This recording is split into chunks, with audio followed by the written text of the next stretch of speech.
Hey, what's up, guys? I'm Jason from Financial Snowball, and today I want to talk to you about something scary: money and relationships, and how those two things can come together and become something that's not so scary. I'm just a guy on the internet, but I've done some thinking and I've had some experiences that have led me to have the following tips for you. And I hope by listening to these tips, you can gain some insight into your relationship.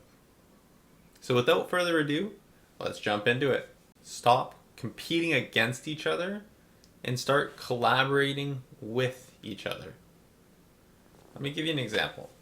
When you take your significant other or your potential date out to a restaurant, who pays for dinner? Conventionally, it could be the man pays for dinner, or you could say you want to split it, or any number of things.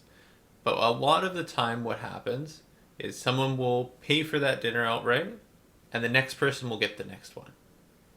And while that sounds great in theory, what ends up happening is you start competing against each other for who can spend the most money on the relationship. It becomes a badge of honor to take that check. But what you should be doing is working with each other so you can both lower the amount you're spending on these activities. A date doesn't become better, it doesn't become more interesting, it doesn't help strengthen your partnership because you spent more money. Those things come from a solid connection and conversation. And you can have that same conversation at a Boston Pizza versus a very fancy restaurant. So don't compete with each other to spend more on the relationship. You want to work with each other to spend less. When I realized what was happening, I had to do some thinking and I came up with a solution. No, I don't know if it's the best solution, but this is where I started. I took out a credit card and took out a supplementary card on the same account for her. And every time we go out to dinner or we see a movie or we travel somewhere, we put it all on this card and we'd split it evenly at the end of the month. And instead of competing against each other for I pay for this, who pays more, we were working together to lower the amount that we spent in total. Now, this didn't come without consequences, and the consequences mostly came from my family and friends thinking I was crazy for issuing a credit card to someone who I've only known for a relatively short period of time. But it worked. We worked together to spend less money in total. And you can get the same result with an app like Splitwise or any other splitting app, where you can submit every single expense that you have as a couple together, and it will keep a tally back and forth, allowing both of you to work together to spend less money in total while still enjoying each other's company.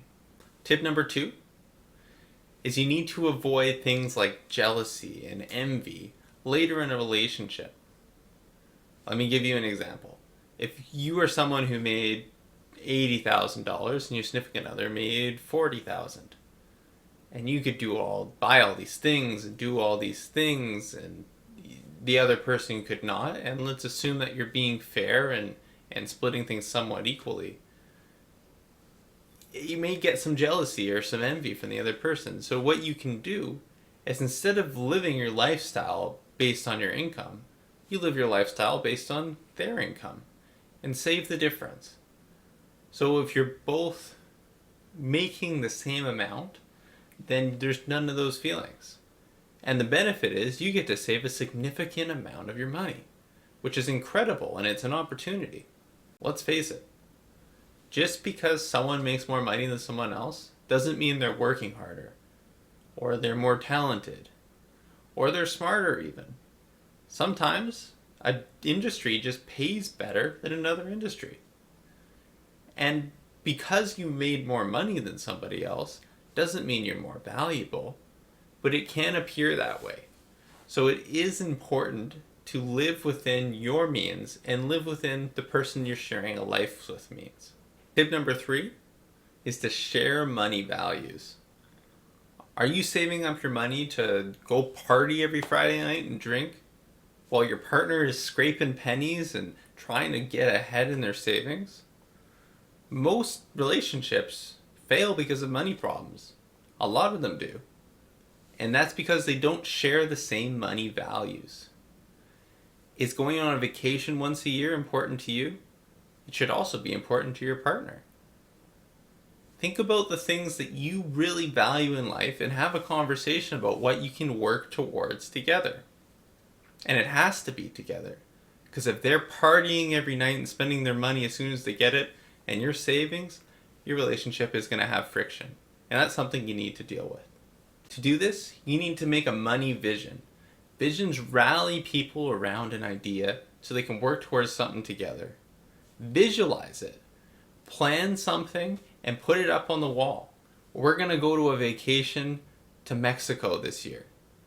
So put it up on the wall, and as you make progress, show the progress visually.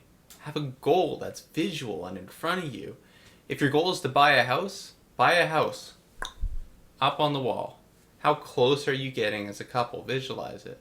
And by looking at it every day and sharing a goal, you're going to find your relationship grow stronger. Visions align people around goals. And if you don't have a goal, you'll never achieve it. With that being said, you guys, thank you so much for watching this video. Every view counts to a small YouTuber like me. And it would mean the world to me if you smash the like button for the YouTube algorithm. Every piece of engagement helps share my videos with more people like you. And I hope you gained some insight from this video, if not some entertainment. I'll see you on Monday.